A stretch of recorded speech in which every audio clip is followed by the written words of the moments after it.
Good morning, everybody. My name is Vassil, and I'm a researcher with the University of Princeton in the field of high energy physics at the Particle Physics Lab CERN, located in Switzerland. I lead the compilerresearch.org group, where our primary focus is researching into foundational tools.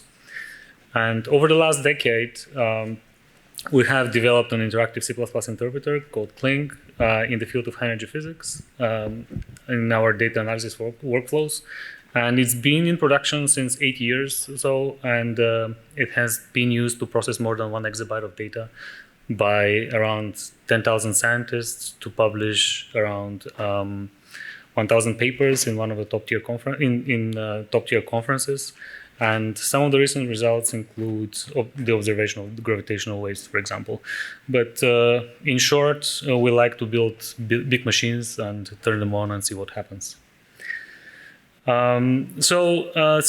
has been a very important language in scientific computing because its design principles promote readability, reliability, efficiency, backward compatibility, which are vital aspects for any long-lived code base. And other ecosystems, such as Python, have prioritized better usability and safety while making some trade-offs on performance and backward compatibility. And that has led developers to actually think that there's a binary choice, either to use something that does performance or something that's readable. In our efforts, we try to understand whether we can combine the power and the expressiveness of Python and the power of C++ without creating a new programming language. And our goal was to leverage the existing exploratory programming infrastructure that we have developed in the field and make it available to other scientific domains and industries via LLVM and open source. So I'm going to talk a little bit about what we have landed in LLVM mainline, and this is mainly the support for incremental compilation with Clang-Repl. So it all started when we realized that we have accumulated enough technical debt and knowledge and things that are working for us that we decided to start looking into how to make it available to the broader public. We initially started with an RFC to the LLVM community in 2020. There was a positive outcome. And essentially, we started shortly after landing some infrastructure. The first thing that happened, it was in LLVM 13, the initial version of the incremental compilation infrastructure, and it has seen gradual improvements ever since. Since the first LLVM 13 release, we had approximately 30 developers that have been contributing in that area.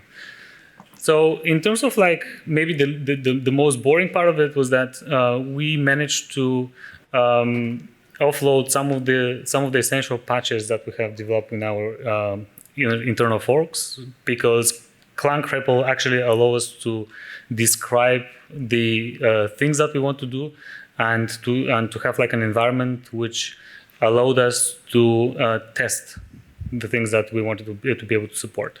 And most of that work has been released in LLVM 17. So during that, during our last 3-year project, we managed to upstream all of the essential patches for incremental compilation. And that led actually internally our field to upgrade the upgrade cycles to become much shorter. For example, just to give you an example, the upgrades went down from approximately 1 year when we upgraded from LLVM 5 to LLVM 9 to several months, from LLVM 9 to LLVM 13, and to several weeks from LLVM 13 to LLVM 16. Now, what our developments Clang-Repl drove over the years was that first we had now automatic completion for the prompt that improves the overall user experience, and it will be released in LLVM 18. Please go see Fred's talk about that. We implemented a shared memory manager, enabling efficient out-of-process execution to improve system stability. That's available in LLVM 15.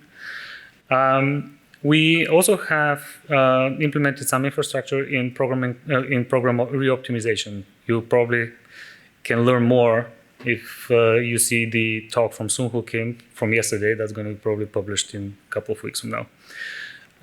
We also did some developments on the JIT link infrastructure, which essentially we enabled the Windows support in COF.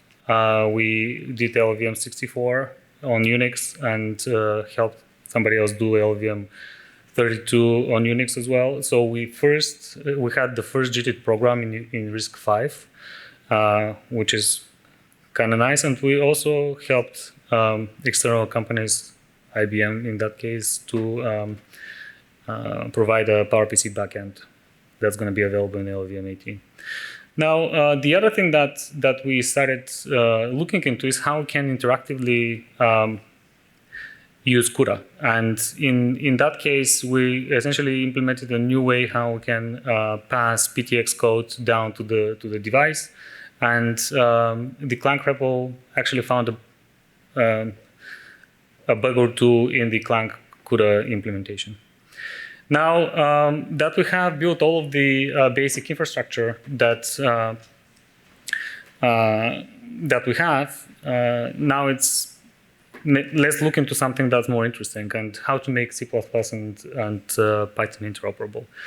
So the whole goal was to be able to run programs in mixed mode. So essentially in that mockup here that we have initially imagined in our proposal 3 years ago, was the fact that in cell 1 you can see that we use C++ to define some C++ entity. In cell 2 you can see that this entity is used within Python to instantiate an STD vector of that kind and assign it to a Python variable, and then from that point onwards you can use the Python variable the way that you would use it in normal Python. And we wanted to go a little bit further than that, and you can see in line 4, in cell 4, we can derive from a C++ class within Python. And then to make things even more interesting here is to be able to write in the same session CUDA code that's being able to do some high performance computation and then bring it back either to Python or C++.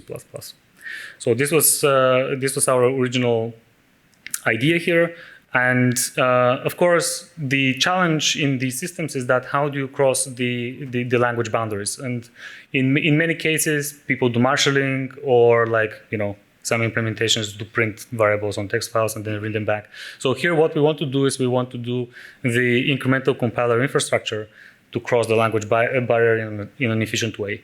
And this is what we call compiler as a service. So essentially, you get a bunch of classes and use LLVM and Clang as libraries so that you can kind of create a uniform execution environment.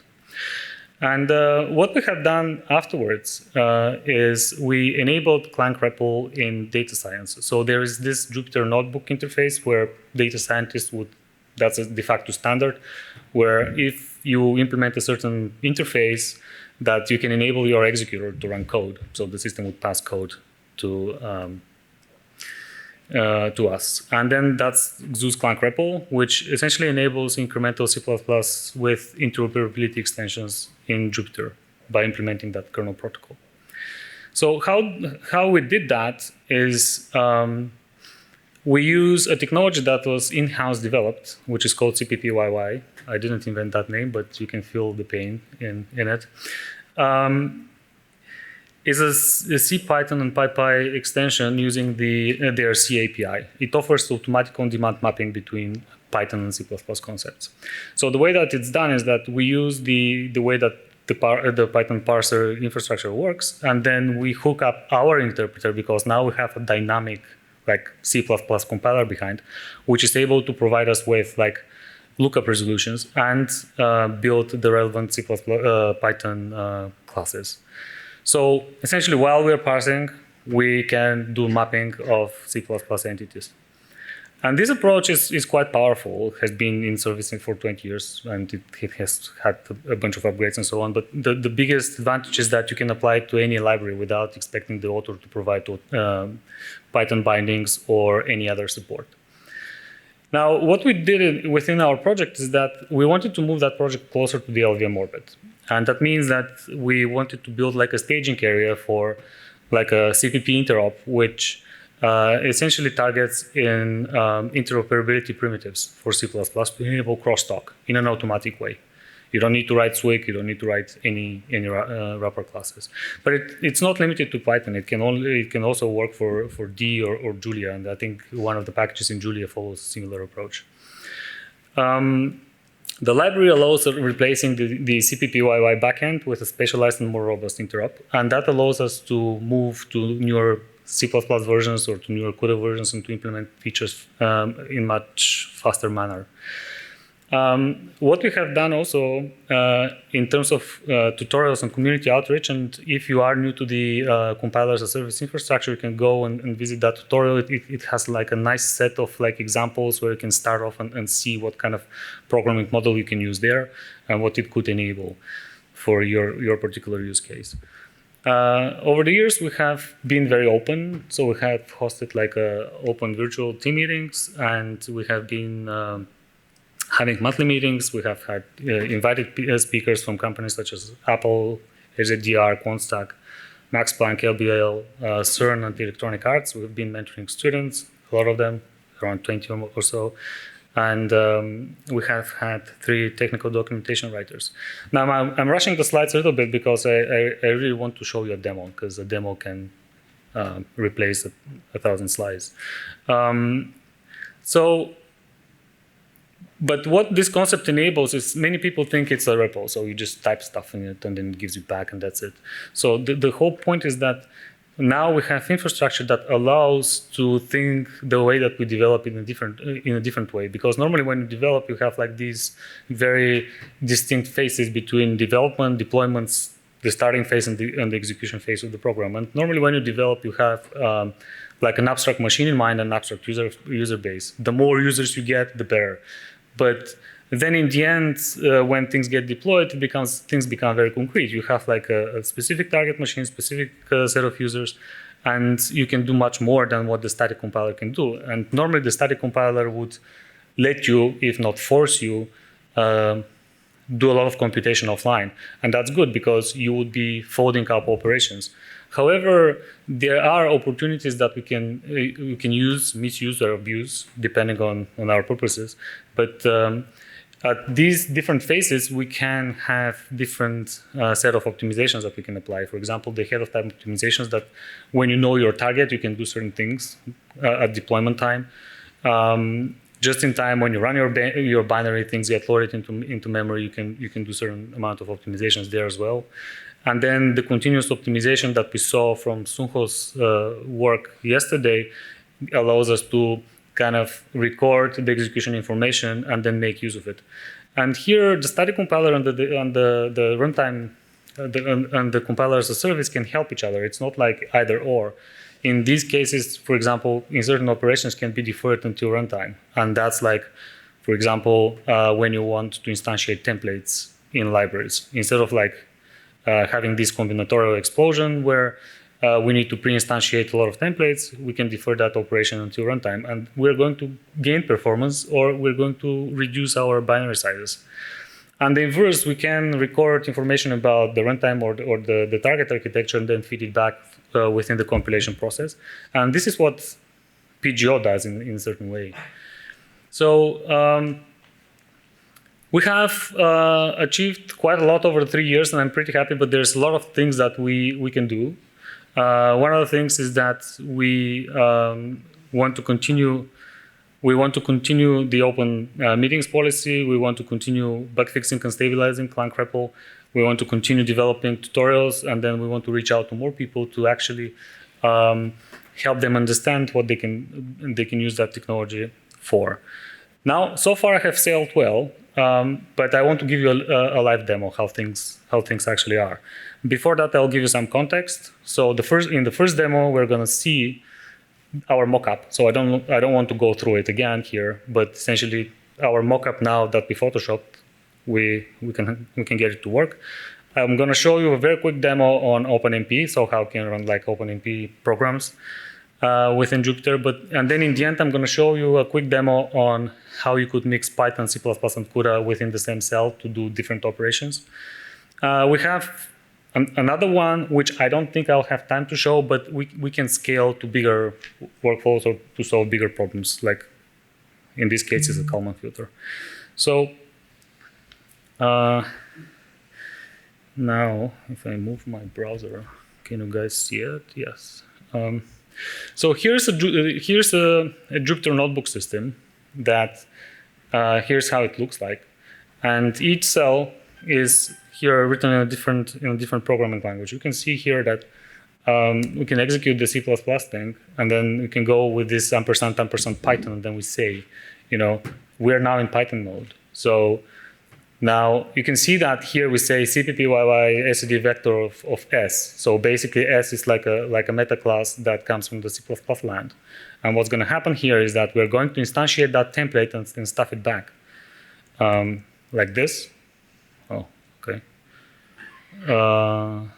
No, I need to just restart it. The kernel had did something like.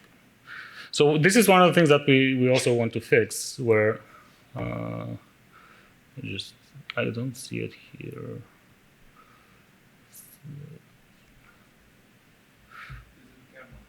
I don't see it. I know which is this one, but that's going to run all of the cells anyway. So the whole point is that here, the Python cell, we got a template instantiation here, and then we can use it within Python, right?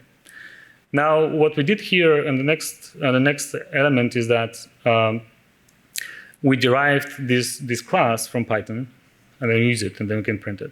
Of course, the runtime system tells us that it cannot help us with destroying S because it doesn't have a virtual destructor. And here we can go and look at the CUDA kernels. So we can get that data, put it into CUDA, then do all of the allocations and so on here, and then execute, and then print the result, and then stuff it back. So this is how it works in mixed mode.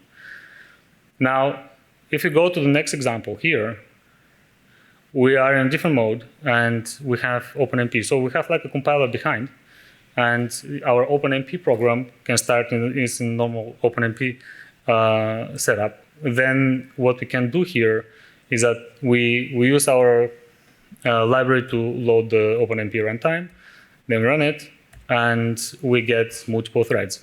And this works in Binder and all these kind of systems, but I'm showing it on my personal notebook across Ocean, because I have a CUDA GPU and Binder doesn't support it. Now, if we go, let's do something more useful, I guess.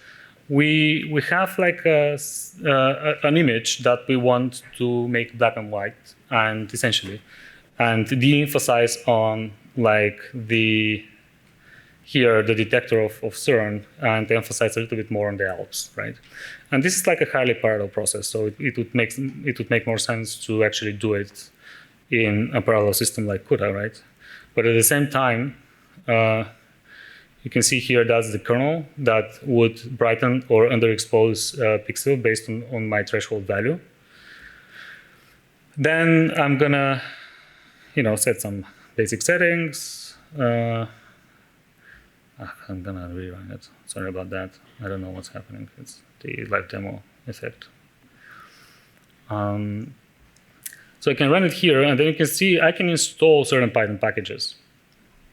I can install Pillow, I can install NumPy, Matplotlib, and so on. Then I can go in the domain of Python, open my library, go to NumPy, do some post-processing and so on, then go back in C++. And then I run my computations here, and then go back from the host to the device, and we can see the image that we can visualize. How do I visualize this now?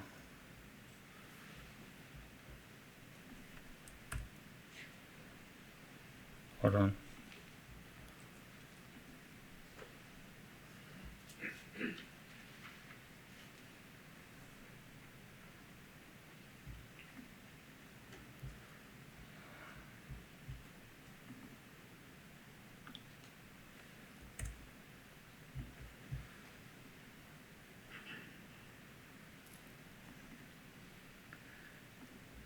This is the image, but I need to write the markdown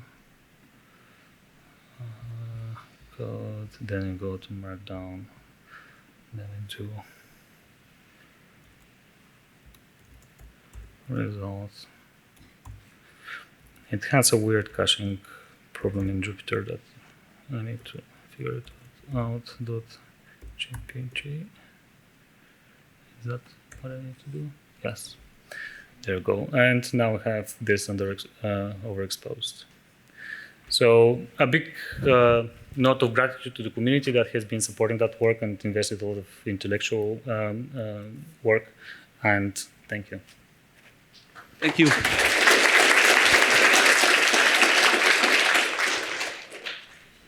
Questions? I have a question. So we all know that C++ functions generally don't just take things by value, right? You have constrefs, you could take unique pointers. How is this going to show up in the Python world? So the way that's handled is that we can detect whether, because we are in the compiler, and we can detect whether we have a smart pointer. So the detection is like something like if you have specialized operator arrow, like an operator star, that this means that you're doing something funny with the memory.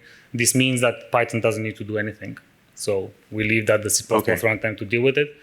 And for the cases that you do like raw pointer allocations, then we tell Python's garbage collector to. So same goes for the STL containers versus the Python. Okay. And I have another question. Does the Python author need to be aware of C++ ownership rules? I guess the answer is yes in this case, right? We do most of the things automatic when we can. For example, the smart pointers, we know that we don't need the Python developer to do anything.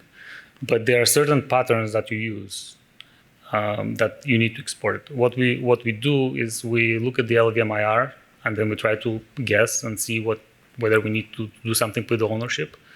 But many of the things are handled well. Of course, if you have a smart person on both sides, it can do it better. Yeah, say if you have a struct S getting passed to a C++ function that moves out of it, does in the Python world, you should also treat it as a move out, but it's unspecified, but still a valid state or something like that. Yeah, that's an interesting discussion. I would like to follow it offline. Yeah, thank you. yeah. Sorry. Do you work with, does Python see only subset of C++ language? So for instance, templates. Python sees what it wants to see. For example, when you do this std dot, so std is not found, so you trigger a lookup, and then all this comes from the C++ infrastructure. But so essentially, yes. Sorry. I mean, C++ entities, C++ templates that are instantiated and they're erased, right? After the front end, these you cannot reference from Python. We can because we have a compiler as a service. So your compiler run as long as your Python interpreter runs. So all of the templates instantiation stuff is in memory and it's available. So you can curate it whenever you like. Interesting. And how hard it is to add another language which has backend into LLVM to such infrastructure? I guess it depends on the language. I guess we tackled the most complicated case where we have like a static language like C++ and a pure dynamic language like Python. So we have like a layer in between that you can query so that everything below that layer is works straight out of the box. So which language do you have in mind? Let's say OCaml. OCaml. Okay. I don't have knowledge about OCaml, but. Thank you, Vassil. Thank you. So, please applaud.